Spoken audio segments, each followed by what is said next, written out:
할렐루야 그렇게 하세요. 할렐루야가 무슨 뜻인지 아시죠?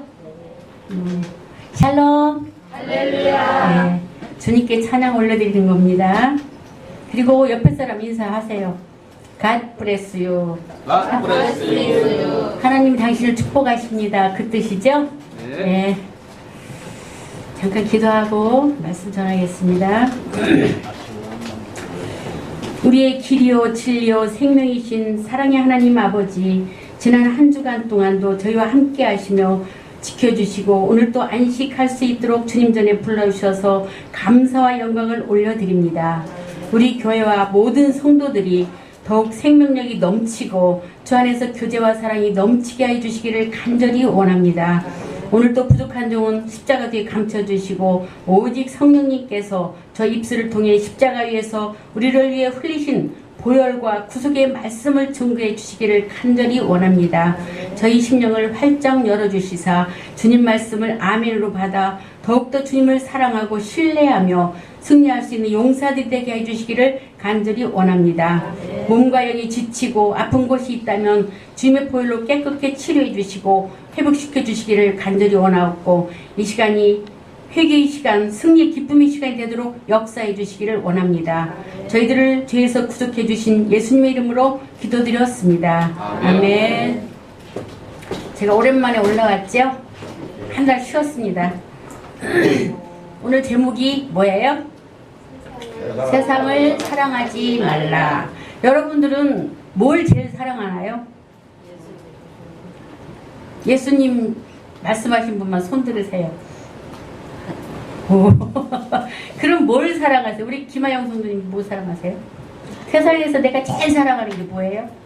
사람도 좋고 뭐 물질도 좋고 나 자신도 좋고. 물질입니다. 물질도 제일 사랑해요? 그럼 누구한테 물어볼까? 말씀 많이 곤란하죠? 사람마다 다 다르죠. 교회 다닌다고 정말 예수님만 제일 사랑하는 것도 아니고, 내 건강을 위해서 나 자신을 제일 사랑하는 사람도 있고, 또 남편을 사랑하는 부인들도 있어요. 정말로 있어요.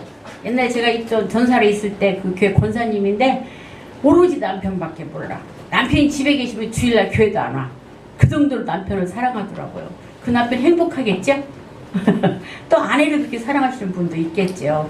근데 오늘 제목이 세상을 사랑하지 말라 그렇게 말씀하셨습니다. 세상에 속한 것들이 우리에게 유익과 편리함을 주기도 해요. 그러나 세상 그 배후에는 사단이 있어서 이것들을 통해서 우리를 넘어뜨리고 있기 때문에 우리는 세상을 사랑하지 말라고 성경에서 말씀하신 것입니다. 우리가 세상의 실체를 바로 알지 못하면 신앙생활 하기도 힘들어요. 그리고 영적 전쟁에서 이길 수가 없어요. 오늘은 왜 세상을 사랑하면 안 된다고 말씀하셨나, 세상에 대해서 생각해보고자 합니다. 그러세요. 성경에서 말하는 세상이란 무엇일까요? 예수님 사랑하고 하나님 사랑하고 예수님 말씀대로 살라고. 그게 아니고 세상이 뭔가. 그래서 오늘 세상이 뭔가에 대해서 오늘 배울 거예요. 세상은 헬라어로 코스모스라고 그래요. 예쁘죠? 코스모스. 예. 세상은 세 가지로 나눠보면, 첫째, 물질적인 우주 만물이에요. 이 세상에 있는 우주 만물, 세상. 그리고 두 번째는 사람들을 말해요. 사람. 세 번째는 세상의 사고방식. 우리 사람들의 사고방식.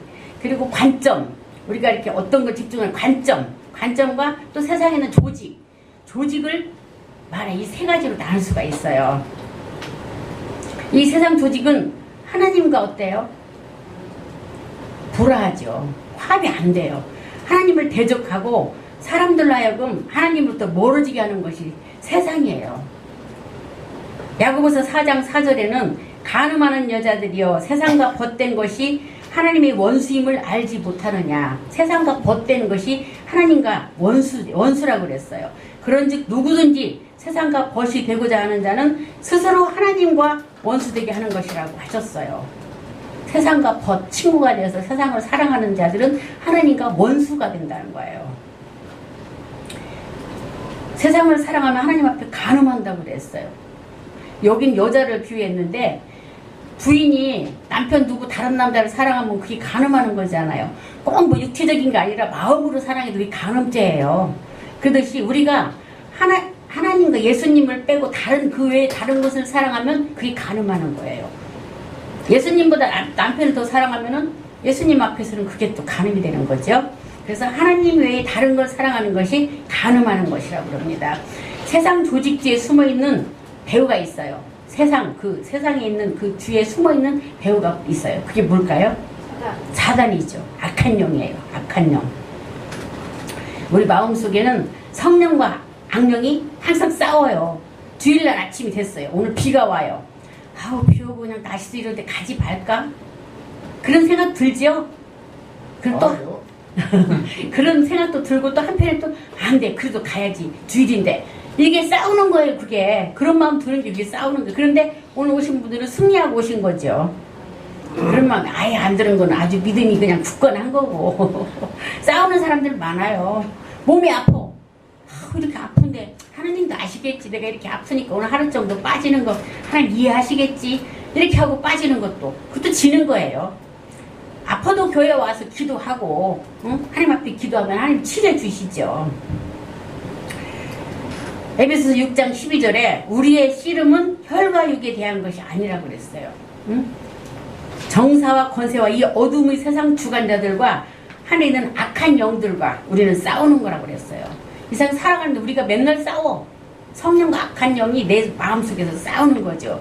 우리가 알아야 할 것은 사단은 세상 뒤에 숨어서 이 세상을 조정하고 지배하고 있다는 거예요. 사단이 이 세상에 권세 잡고 있어요. 그래서 세상을 사랑하면 사단이 종이 되는 거지요. 이 세상은 하나님 뜻과 반대 방향으로 가고 있어요. 정치, 교육, 문화, 과학, 예술, 법, 상업, 음악 등 다 이 세상에 속한 것들이죠. 그리고 우리가 매일 만나는 것들이기도 합니다. 그리고 이 각각의 분야들은 계속 진보해 가고 있어요. 그런데 이 진보가 어떤 방향으로 나가고 있을까요?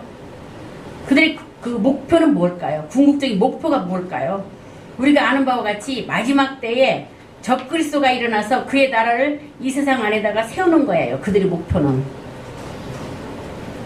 먼저 정치계를 한번 보십시다. 세상 정치라는 것이 하나님과 관계를 갖고 있습니까? 하나님 뜻대로 하고 있어요? 반대 방향으로 하고 있잖아요. 공의가 실현되고 있습니까? 안 되고 있죠. 세상 정치는 하나님의 목적과 반대되는 대로 나아감을 볼 수 있어요. 우리가 지금 시끄러운 거 동성애부터 보세요. 저는 그냥 박원순 시장만 막 욕했는데 박근혜 대통령을 욕해야 돼요. 박근혜 대통령이 미국에 가서 오바마와 반기문 사무총장에게 약속을 했대요. 동성애 축제를 허락하겠다고. 나 그거 인터넷 들어가 보고 놀랬어요. 그래서 지금부터 박근혜 대통령 미워해요.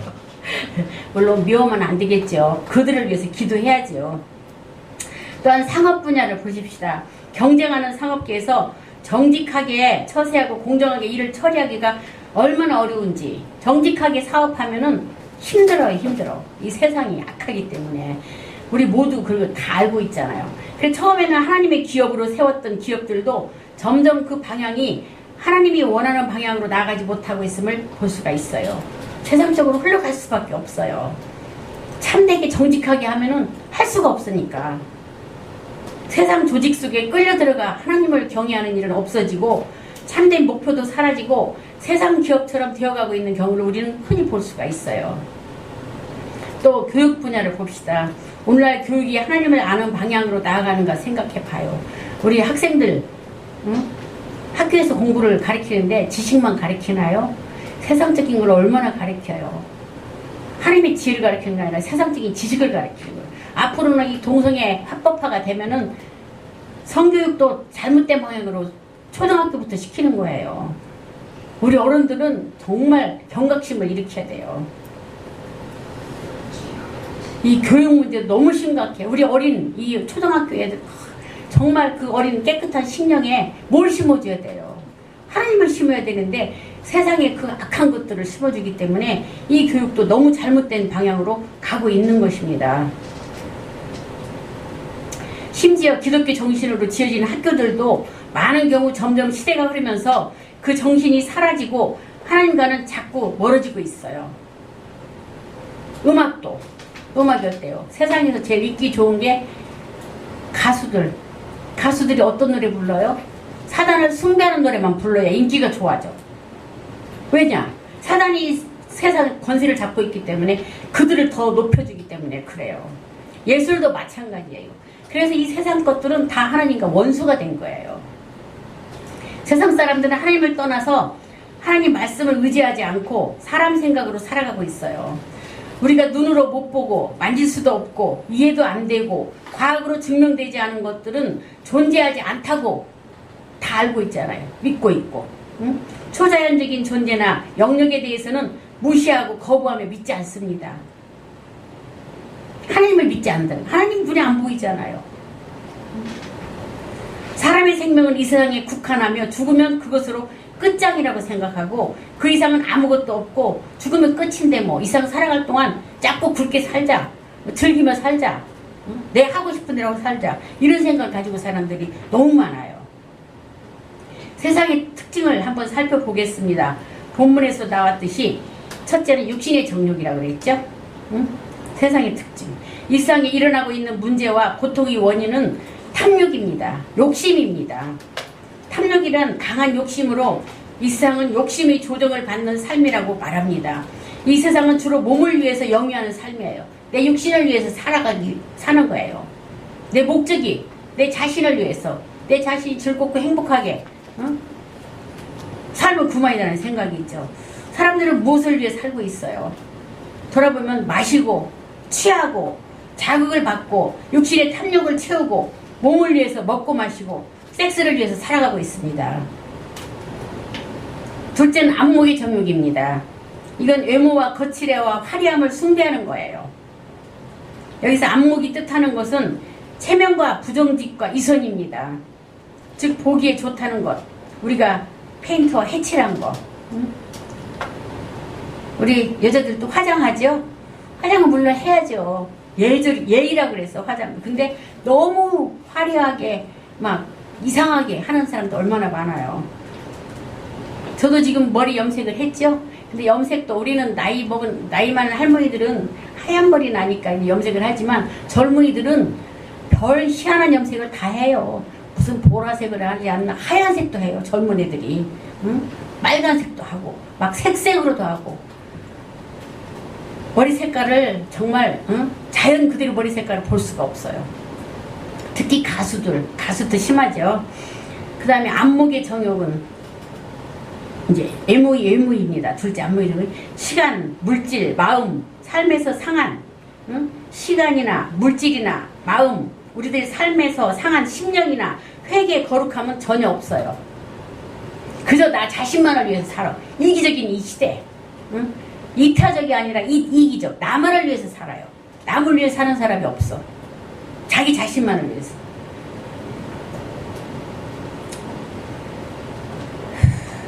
물론 남에게 혐오감을 주면 안 되죠. 외모도 깨끗하고 아름답게 해야죠. 그러나 너무 지나치게 사람들이 눈살을 찌푸리게 하고 다니는 사람들 너무 많아요. 요즘에 제일 문제가 제가 볼 때 아가씨들 짧은 옷, 엉덩이가 다 보일 정도로 짧은 치마, 바지를 입고 다녀요. 엉덩이 밑에 살이 다 보여. 그게 뭐예요? 유혹하는 거예요. 우리가 봐도 눈이 그리 가는데 남자들은 오직 유혹이 돼요. 눈이 어디로 가요? 그리 가지. 이게 보통 문제가 아니죠. 예수님은 바리새인을 향해 너희는 잔과 대접이 겉은 깨끗이 하고 청결히 하나 안은 그렇지 않다. 이 안, 속은 더럽다 그랬어요. 겉만 깨끗하게 했다고. 겉만 괜찮으면 모든 것이 끝난다는 식이 이 세상입니다. 이것들을 위해 살고 이것들을 자랑하고 살고 있습니다. 마음속에는 욕심의 짐승이 가득하면서 거칠에만 화려하게 한다면 하나님께 원수가 되는 거예요. 하나님께 원수. 셋째, 이생의 자랑입니다. 자신이 영광을 얻고자 하는 게 이생의 자랑이에요. 갈채를 받고 싶은 소원. 출세를 하고 싶은 소원, 신문에 자기들 이름이 나기를 바라는 소원, 출신 학교를 자랑하고 부유함과 물질의 소유에 대해서 자랑하고 우월의식을 갖고 사회적 지위에 대한 자부심 등 이런 것들이 이생의 자랑입니다. 즉 영혼이나 하나님을 존귀하게 하여 영화롭게 하는 일과는 전혀 무관한 것들이죠. 세상의 것들은 질서와 훈계에 대한 결핍을 가져오고 있습니다. 오히려 불법과 방종을 가져오고 있다는 것입니다. 가인의 죄가 바로 이거예요. 그는 하나님의 법을 지키기보다 자기 마음대로 하였고 하나님의 훈계를 거부했습니다. 오늘날도 사람들을 보십시오. 어째서 내가 그렇게 하면 안 됩니까? 젊은 애들은 어른들이 뭐라고 하면은 막 욕하고 덤벼요. 할아버지들이 뭐라 해도 막 덤벼요. 싸우고 당신이 뭔데 참견하냐고 그러고 지하철이고 길거리고 그저 끌어안고 뽀뽀하고 있고 그런 어른들이 말을 못해요. 무서워서 아이들이 막 덤비고 싸우니까 그러다가 죽을 수도 있잖아요. 젊은이들한테. 하나님의 법을 자기 수준에 맞춰서 해석하거나 생각합니다. 이것이 정욕이에요. 정욕. 이 세계 자랑은 남이 우리보다 좀 나으면 질투심이 나요. 다른 사람이 나보다 더 잘하고 잘되고 그러면 질투심이 생긴다는 거예요. 자기보다 더 칭찬을 받는 사람이 있으면 그걸 견디지 못하고 또 다른 사람이 나보다 더 좋은 차를 타면은 더 좋은 차를 사고 싶고 한번 텔레비 나왔어요. 차가 새로 나오면 바꾸고 새로 나오면 바꾸고 월급 타서 자기는 차에다 다 투자하는 거예요. 그런 남자도 있더라고요. 그래서 아내가 무슨 시간에 저녁에 나오던데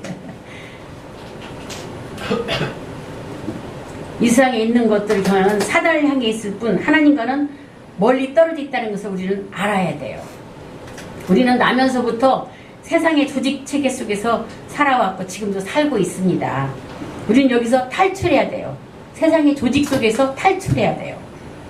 마가복음 16장 15절 16절에 보면 믿고 세례를 받는 사람은 구원을 얻을 것이요 믿지 않는 사람은 정죄를 받으리라. 이 성경 말씀에 구원이란 폐역한 세대에서 구원을 받으라는 말입니다. 지금 이 세상 폐역한 세대에서 구원을 받으라는 거예요. 칭의와 정죄와 관련이 있고 천국이 지옥과 관련이 있고 구원은 세상과 관련이 있다는 거예요. 세상에서 구원받아야 돼. 탈출해야 돼. 세상의 실체는 네 가지 기본적인 사실을 우리가 알면 이해가 될 것입니다. 세상은 하나님 앞에 정죄되었고 심판받게 됩니다. 두 번째는 현재 세상은 악한 자에게 처해 있습니다. 세 번째, 세상은 주 예수님을 십자가에 못 박았습니다. 네 번째는 세상은 하나님과 원수입니다. 이미 세상은 멸망하고 있으며 그중 하나님께서는 얼마를 하나님이 끌어내고 계십니다. 세상 안에 있는 자는 하나님과 원수가 되는 거라는 겁니다. 구원이란 우리가 한 무리에서 떠나서 다른 한 무리로 들어감을 말하는 거예요. 지옥에서 구원받아서 천국 가는 것도 물론 구원이지만 이 세상에서 하나님이 빼내는 거, 그 세상의 무리 속에서 성령 안에 무리로 빼내는 거, 이것도 구원이에요. 어디서 나와서 어디로 들어갔는가, 이것이 중요합니다. 구원이란 단순히 지옥에서 나오는 것만이 아니고 세상에서 나와서 구원받는 것이라는 것입니다. 우리는 이 두 세계를 가지고 있습니다. 한 세계는 아담 안에 있는 세계로서 사단에게 굳게 매여있는 세상입니다. 한 세계는. 또 다른 한 세계는 그리스도 안에 새로운 창조인데 곧 성령이 활동하시게 속해 있는지 자신이 한번 점검해 봐야 돼요. 우리는 어느 세계에 속해 있을까요? 여러분들은 영의 세계에 속해 있죠? 만약 우리가 세상 세계로부터 벗어나서 성령 안으로 들어와 있지 않다면 우리는 영생을 얻을 수 없습니다. 지옥으로 갈 수밖에 없어요. 아무리 교회를 다녀도, 열심히 다녀도 세상 속에 속해 있으면 소용없습니다. 하나님께 속한 모든 것은 귀하게 보존하되 세상에 속한 모든 것은 우리가 거절하고 배격하기 위해서 우리 그리스도인들 서로 간에 서로 품고 사랑하고 위해줘야 합니다. 하나님과 사단은 공존할 수가 없습니다. 우리는 우리 안에 있는 거룩을 지켜야만 합니다. 세상은 출세, 부, 성공의 박수갈채를 보내고 있죠. 그래서 성공한 사람만이 의시되고 또 그렇게 되고자 애를 쓰고 있습니다. 우리가 약간의 성공을 거둘 때 만족한 생각이 들면 우리는 세상과 접촉하고 있다는 것을 우리는 생각해 봐야 돼요. 내가 세상에서 좀 잘 됐을 때, 성공했을 때, 그걸 막 좋아가지고 의시되고 그러면 세상에 속해 있다는 거죠. 물론 성공이 다 잘못된 건 아니죠. 잘 돼야죠. 잘 돼야지만 그 잘된 일이 하나님께 영광을 돌려야 되는 거예요. 우리가 이런 사실을 알고서 내 자신의 연약함을 하나님께 고백하는 사람은 하나님이 보호하십니다. 하나님께 영광이 되지 않는 모든 영광은 헛된 영광이에요. 우리가 자랑을 접하는 곳에서 세상과 만나게 되면 하나님과 우리 사이에 구멍이 생기게 돼요. 그래서 사단이 고속으로 쏙 들어와요. 그래서 나를 지배하고 나를 끌고 다니는 거죠. 따라서 세상이란 은근히 하나님 곁에서 멀리 떠나게 하는 요소들임을 깨닫고 하나님께서 우리의 눈을 뜨게 하시고 세상을 바로 알게 해주시도록 우리는 항상 기도해야 돼요. 영의 눈을 떠야 돼요. 하나님의 마음을 가지고 하나님의 눈을 가지고 세상을 사망의 선고 아래 놓여 있다는 것을 알며 사는 것이 우리는 바로 그리스도인의 삶입니다. 예를 들어서 어느 학교를 폐교하겠다고 시에서 공고했다고 해봐요. 이것을 알면서도 거기에 근무하는 선생님이 학교에 대한 태도는 어떻게 될까요? 달라지겠죠? 폐교한다는데. 예수님의 십자가가 세상에 대한 우리의 기대를 박살냈기 때문에 이 세상에서는 생명까지 바쳐가면서 살아갈 대상이 없는 거예요. 그 폐교에 그 선생님이 거기에 전심전력을 다 하지 않을 거예요. 폐교된다고 그 공고를 받고는. 그래서 이 세상도 하느님께서 이미 예수님께서 십자가에 못 박혀 돌아가심으로 이 세상은 박살을 내기 때문에 우리는 생명을 바쳐 세상을 위해서 살 필요가 없다는 거예요. 갈라디아서 6장 14절에 보면 내가 세상에 대해 십자가에 못 박혔고 또한 세상이 나를 대하여 십자가에 못 박혔다는 사실입니다. 십자가는 이 둘을 다 보여주고 있습니다. 십자가를 인해 우리는 이제 세상에서 탈출됐다는 것을 알아야 돼요. 예수님께서 십자가에 못 박혀 돌아가심으로 우리는 세상에서 구원됐죠. 그래서 다 우리 구원받은 자들이에요. 그래서 세상에 속한 사람들이 아닙니다. 우리가 비록 육체적으로 세상과 접해 있어도 영적으로는 세상에 사로잡히지 않은 것입니다. 맞죠? 그것이 세상의 실체와 기독교의 진리를 십자가의 의미를 바로 아는 길입니다. 이것이 곧 구원을 가져다 줍니다. 우리는 세상에서 떠날 필요도 없고 직장을 포기할 필요도 없습니다. 다만 세상은 사망 선고 아래 놓여 있다는 것을 알고 우리는 이 세상의 한복판에서라도 사드락과 메삭과 아벳느고 다니엘 또 요셉처럼 하나님을 사랑하고 하나님을 경외하는 사람으로 살아가야만 되는 것입니다. 요한일서 15장 19절에 보면 도리어 세상에서 나의 택함을 입은 자라고 하셨습니다. 세상에서 나의 택함을 입은 자 여러분들이잖아요. 모든 성도들의 생애는 세상의 모든 것들로부터 빠져나오도록 하나님이 우리를 부르셨습니다. 교회라는 의미 에클레시아는 불러낸 자들이에요. 불러낸 자들. 세상에서 불러낸 자들 이라는 의미가 있습니다. 부르시는 정도가 아니라 불러서 빼내어 오시기까지 하셔서 여러분들이 이 교회에 앉혀놓으신 것입니다. 왜 성도들이 세상에서 세상과 무관합니까? 세상 조직으로부터 구출받도록 택함받았고 성령에 의해서 위로부터 난 자가 되었기 때문입니다. 우리에게 주어진 생명은 하늘로부터 온 것입니다. 세상에는 없어요. 우리 생명은. 우리가 몸은 세상에 섞여 살지만 생명이 있는 자들은 세상에 넘어지거나 세상의 미련을 두지 않습니다. 하나님께서는 우리를 이미 십자가에 못 박으시고 우리를 그리스도 안에 넣어두셨고 예수님은 우리 결핍하고 있는 모든 것이 되도록 하셨습니다. 우리의 부족한 것을 다 채워주시도록 예수님을 하나님께서 우리에게 보내신 것입니다. 우리는 지금 세상 영역에 있는 것이 아니라 그리스도 영역 안에 있습니다. 믿습니까? 하나님께서는 우리 마음속에 세상이 침범할 수 있는 방패를 갖다 놓으셨어요. 그 방패가 뭘까요? 예수님이잖아요. 예수님.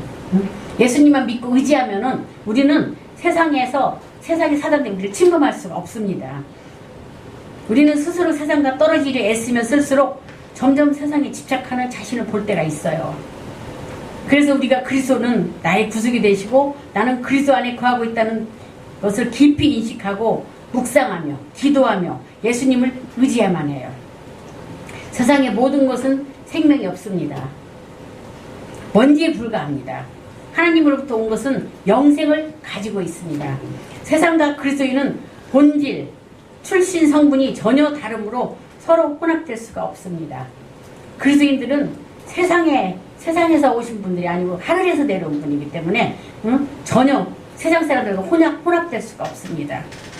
그래서 우리 젊은 청년들은 믿지 않는 사람들하고 절대 결혼하면 안 돼요. 믿는 자들하고 결혼해야지. 아이 내가 결혼해서 전도하면 되지. 절대로 힘듭니다. 내가 너무 고통스럽고 힘들어서 내가 약하면 끌려갈 수밖에 없습니다. 하나님께서는 세상에 빛이 되게 하시려고 교회를 이 세상에 세우셨습니다. 주님의 피값으로 교회를 세우신 것입니다. 뒤로 기대. 우리는 하나님께 영광을 돌리고 사는 것이 아니면 잘못 살고 있는 거예요. 말씀 들을 때 잠자는 것도 잘못하는 거죠? 눈 뜨고 자요. 등 기대고. 눈 뜨고 자는 건 내 허락할게. 예수님께서는 평안을 가지고 계셨습니다. 어떤 공경과 어려움에서도 동요됨이 없는 평안이십니다. 그래서 예수님 믿는 여러분들도 항상 주님 은혜 가운데서 평안이 임할 것입니다. 어떤 공경과 어려움에서도 여러분들 동요되지 마십시오. 왜냐? 내 안에 예수님만 계시면 예수님이 모든 걸 책임지시고 해결해 주시고 평안을 주실 것입니다. 메르스도 그랬어요. 메르스 이제 지나갔죠? 사람들이 두려워서 밖에 나가지도 못하고 어떤 목사님 병원에 신방을 가셨는데 병원에서 마스크를 주더래요. 그래서 무슨 마스크냐고 탁 차버렸다고 그렇게 말씀하시더라고요. 그래서 왜? 내가 예수님이 계시는데 그까지 메르스가 뭐가 겁이 나냐고 그렇게 말씀하시더라고요. 그것이 우리는 예수 안에 있으면 염려할 것이 하나도 없습니다. 성령이 생명이 있는 자들은 세상 압력에 따라서 움직이지 않습니다. 스테반 집사님 보세요. 돌에 맞아 죽으면서도 어떻게 했어요? 웃었어요. 그리고 그들을 위해서 기도했어요. 돌에 맞아서 죽기까지 맞았는데 얼마나 고통스러웠겠어요. 그런데도 한나라를 바라봤기 때문에 그렇게 평안했던 것입니다. 이와 같이 우리는 세상 일을 도피하거나 소극적으로 포기함으로써 세상을 이기는 것이 아니라 적극적으로 다른 세계에 거하면서 영의 세계에 거하면서 세상을 이기는 것입니다. 세상에 빛을 비추어야 됩니다. 세상을 굴복시켜야만 됩니다. 교회는 하나님께서 사단 중심부에 박아놓은 기관으로 사단 영토에 있는 특이한 점령군이며 사단의 기력이 다할 때까지 싸우는 기관입니다. 그래서 여러분들이 영적으로 싸워서 이기려면 무조건 주일날은 교회 나와야 돼요. 어떤 일이 있더라도 교회 나와서 하나님 앞에 예배드리고 찬양하고 기도를 해야 됩니다. 직장 문제로 결혼식은 부조만 보내면 돼요. 그러면 그 결혼하는 집에서는 더 이익이에요. 점심값 안 나가니까. 그렇지만 물론 집안에 결혼식은 참석해야 되겠지만 될 수 있으면 결혼식도 주일날 하지 말고 토요일날 해야 돼요. 토요일날. 사단이 최고로 기뻐하는 일은 하나님의 교회가 하나님의 일을 하지 않는 것입니다. 교회는 사단에게는 가시요 고통의 원인이 되는 것입니다. 교회가 이 세상에 존재하는 것만으로도 사단에게 무지하게 고통을 안겨다 주는 것이죠. 우리 교회들이 얼마나 많아요. 맷집 건너 교회 하나씩 있죠? 근데 어떤 사람들은 욕하더라고. 아유 무슨 교회가 한 집 건너 교회야 욕하더라고. 그럼 한 집 건너 술집이 있는 게 좋겠어요? 교회 있는 게 좋지? 그죠? 세상의 발전으로 오늘날은 초대시대에는 전혀 당면하지 아니했던 그러한 세력을 오늘날에는 피할 수 없이 만나야 하는 그런 일들이 많아요. 현재 악한 세력의 영향은 과거보다 더 큽니다. 종말에는 계시록 말씀처럼 사단의 세력이 특별히 풀려나와 전에는 사람들이 대항해보지 못했던 영적 세력과 맞붙어 싸우게 됩니다. 죄와 유혹이 악이 더 커질 것입니다. 앞으로 더 유혹이 더 커질 거예요. 마지막 때에는 음식, 요새 텔레비 봐요. 먹방이 아주 판을 치고 있어요. 음식, 또 상업, 공업, 결혼 등 육신의 것들이 사람들이 주 관심사가 되게 할 거라고 성경에서 우리에게 경고하고 있어요. 사단은 세상에 속한 것들로 우리를 세상 속으로 유혹해 드리려고 애쓰고 있는 것입니다. 이것을 따라가는 자들은 깨달아야 돼요. 과거의 성도들은 괴로움의 극치에서 하나님을 쳐다보며 의지했으나 오늘날 성도들은 괴로움의 극치에서 하나님을 신뢰하지 못하고 있어요. 사단의 강력한 역사 때문이겠죠. 사단에게 잡혔기 때문입니다. 우리는 영적으로 분리되어 있어야 됩니다. 어디에 마음과 생각을 빼앗기고 있는가? 영혼인가? 육신인가? 천국인가? 세상인가? 물론 우리는 세상의 것들이 필요하고 우리가 이용하며 살아야 돼요. 그러나 이런 것들을 내가 소원하거나 갈망하지 말고 그런 것들에게 눌려있지 않도록 해야 돼요. 세상 것들에 눌려있지 않아야 돼요. 이런 것들에 눌려 산다면 가장 귀한 것을 잃어버리고 말게 되는 것입니다. 요한계시록을 보면 사단은 정치적, 종교적, 상업 등의 토대 위에 자기 나라를 세우게 됨을 봅니다. 돈은 다른 영역보다 더 예수님 잘 믿는 성도들을 은혜에서 무자비하게 떨어뜨리고 있어요. 돈 때문에 정말 유혹이 넘어가는 사람이 너무 많죠. 예를 들어서 이단들이 돈을 주면서 성도들을 뺏어간 분들이 너무 많아요. 돈 때문에. 특히 통일교. 거기서는 뭐 결혼도 거기서 시켜주고 뭐 직장도 주고 아파트도 준다고 그래가지고 거기 가는 젊은이들이 얼마나 많아요. 그게 돈의 유혹이 넘어가는 거죠. 여기서 우리는 주위에서 생각할 것이 있습니다. 그렇다고 모든 것을 다 버려야 된다는 것이 아니라 오직 자신의 목적을 위해 물질을 축적하지 말고 자신을 위해 살지 말고 하나님 나라를 위해서 물질을 정당하게 벌고 사용하며 하나님 나라를 위해 헌신하면 되는 것입니다. 혹시 하나님께서 바치라고 하면 우리가 가진 것을 아까워하지 않고 후회하지 않고 바쳐야 돼요. 우리는 어떤 상황에서도 물질에 대해서 자유로워야 돼요. 자유로워야 돼요. 하나님께 속해 있어야 돼요. 성령에서 불의한 재물이란 부정한 방법으로 모아들인 재물이라는 뜻으로 말한 것이 아니에요. 성경에서는 불의한 재물, 그게 부정한 방법으로 모아들인 그 재물이 뜻이 아니에요. 재물 자체가 불의하다는 거예요. 재물, 돈 자체가 불의하다는 거예요. 돈은 성질상 악하다는 것입니다. 만일 우리들이 세상에 어떤 것이든 그 사물의 성품을 시험코자 한다면 그 사물이 우리를 하나님께로 가까이 가게 하는지 하나님으로부터 멀어지게 하는 것이 보면 알게 됩니다. 돈 때문에 하나님하고 더 가까워진 것은 좋은 거죠. 돈 때문에 하나님께 더 멀어지는 건 나쁜 거잖아요. 그죠? 그건 사단의 유혹이 넘어가는 거죠. 물질로 너무 어려워서 하나님 앞에 더 매달리고 하나님께 무릎 꿇고 눈물로 기도하는 건 더 하나님께 가까워지는 거죠. 돈은 세상이 우리를 하나님 곁에서 멀리 떨어지게 하는데 가장 성공적으로 사용하고 있는 수단임을 우리는 알아야 돼요. 세상의 본질은 돈입니다. 돈을 접촉할 때는 언제나 세상과 접촉을 합니다. 경제적인 문제에 있어서 성경은 어떻게 하라고 했나요? 누가복음 6장 38절에 보면 저축하라고 하지 않았어요. 주라, 그래야면 너에게 줄 것이다라고 그랬어요. 하나님의 증거 원리는 주는 것이지 모아두는 것이 아니라고 그랬어요. 그럼 무턱대고 주란 말입니까? 아니죠. 순간적 감정에 따라서가 아니라 하나님의 인도에 따라 하나님의 뜻대로 주는 것입니다. 우리는 모두 하나님께 바쳐진 자들입니다. 하나님의 증인들입니다. 문제는 하나님이 우리 인생의 중심이 되어야지 우리 사업이 중심이 되어서는 안 된다는 것입니다. 우리 하나님께 자신을 바치고 온전히 하나님을 위해서 살아야만 됩니다. 세상에 속한 것들이 사단의 영역에서 하나님의 영역으로 옮겨지게 해야 합니다. 세상도 지나가고 그 정욕도 지나가되 하나님의 뜻을 행하는 자는 영원히 거하리라고 오늘 본문 말씀에서 말씀하셨습니다. 많은 이들이 실패하는 이유는 일단 그들이 영적 권능이 증가했을 때 경계심을 늦추기 때문입니다. 생애 말기에 비극적으로 실패를 경험하는 이유도 여기에 있습니다. 세상에 사단의 유혹에 경계심을 늦추면 넘어갈 수밖에 없기 때문에 그렇습니다. 만약 우리가 계속해서 하나님께 불순종하고 그분께 나아가지 않고 또 마귀에게 저항하지 않으면 우리는 위험에 처하게 됩니다. 실패할 수밖에 없습니다. 망하게 됩니다. 영적 전쟁은 모든 기독교인들에게 피할 수 없는 삶의 현실입니다. 주님께서는 우리가 원수에게서 영토를 빼앗고 승리를 누리도록 우리를 부르셨습니다.